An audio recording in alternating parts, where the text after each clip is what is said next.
Imagine this: the soft light of dawn breaking over the horizon, the sound of gentle waves lapping against the side of a wooden boat, and the quiet determination of a fisherman rowing out to sea. For Ambo, a humble fisherman from Kalimantan, this was just another day, or so he thought. What started as a peaceful morning would soon transform into a life-altering event involving danger, courage, and an unlikely friendship with one of nature's most fearsome predators. Ambo had spent most of his life on the water, navigating the narrow river by his home every morning in his old wooden boat. His life revolved around fishing, not just for his livelihood, but to support his newborn son, Woody. Each catch meant more money for school supplies, food, and the hope of giving Woody a better future. But that morning, as he reached the open sea, he had no idea that his life was about to change forever. As the sun began to rise, Ambo reached one of his favorite fishing spots. The water was calm, the air crisp, and everything seemed perfect. He cast his fishing lines, ready to relax and enjoy the serenity of the moment. But then something strange happened. One of his fishing lines jerked violently to the left, nearly pulling the rod into the water. Ambo peered over the edge of the boat, expecting to see a large fish. Instead, a massive shadow glided beneath the surface, sharp, angular, and far too large to be any fish he'd ever encountered. His heart raced. Before he could react, the shadow yanked the line so hard that the fishing rod flew out of his hands and disappeared into the water. The boat rocked dangerously as Ambo struggled to regain his balance. Suddenly, the surface of the water exploded.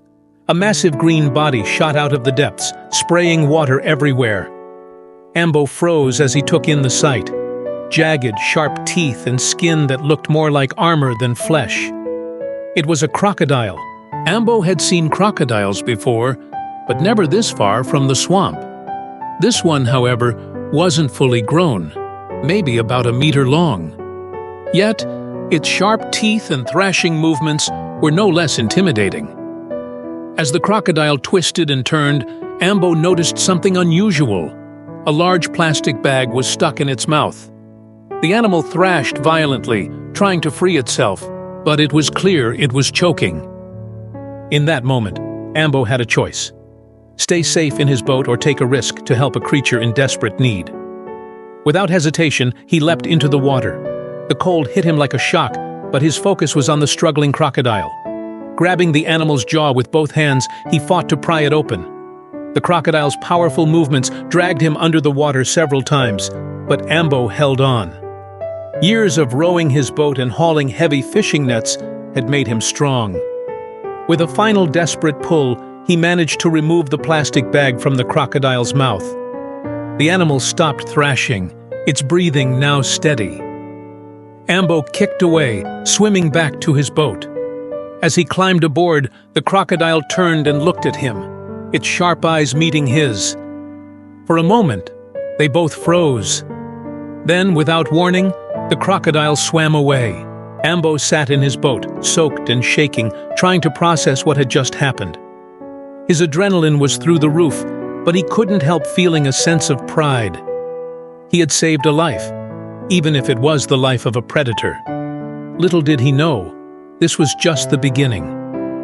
As Ambo rowed back toward the river, he heard a splash behind him. Turning around, he saw the same crocodile following his boat. His heart sank. Was it seeking revenge? But as the crocodile swam closer, Ambo noticed something unexpected. The animal wasn't attacking. It was swimming calmly beside the boat. At one point, it even nudged the boat gently, as if trying to play. Ambo reached into his catch and tossed a fish into the water. The crocodile snapped it up and continued to follow him all the way home. When Ambo's wife saw the crocodile, she screamed.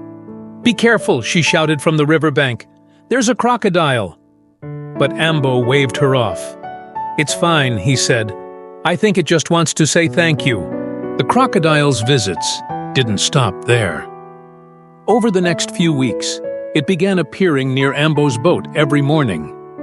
The fishermen started calling it Rizka, a name that soon became familiar to the entire village. Rizka wasn't just any crocodile. It seemed to have formed a bond with Ambo. Whenever Ambo went fishing, Rizka would follow him, sometimes even nudging his boat playfully. As the years passed, Rizka grew into a massive adult crocodile, nearly 7 meters long. Despite its fearsome size, it never showed aggression toward Ambo or his family.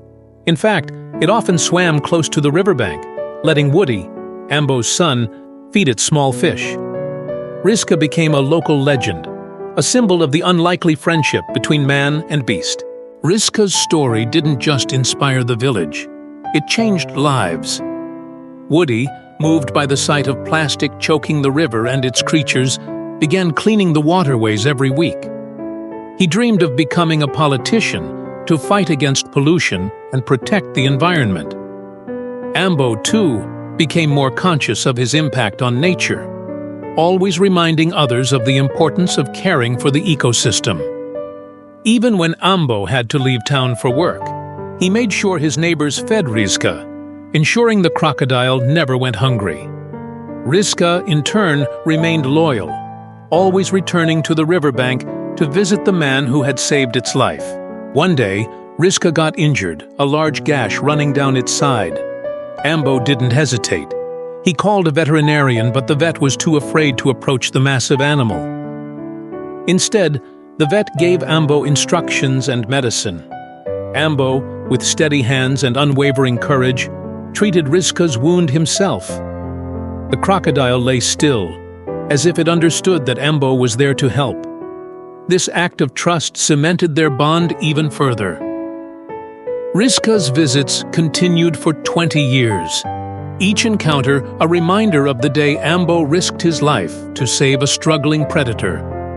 Their friendship defied all logic and expectations, proving that even the most unlikely creatures can form a connection. Ambo's story spread far and wide, capturing the hearts of people who heard it. Rizka wasn't just a crocodile, it was a symbol of loyalty, trust, and the unbreakable bond between man and nature. As Ambo stood by the river, watching Rizka swim away one last time, he smiled. Some bonds, he realized, are meant to last a lifetime. This is not just a tale of bravery or kindness. It's a reminder that every creature, no matter how fearsome, deserves compassion. In a world filled with division, Ambo and Rizka's story shows us the power of trust, courage, and friendship.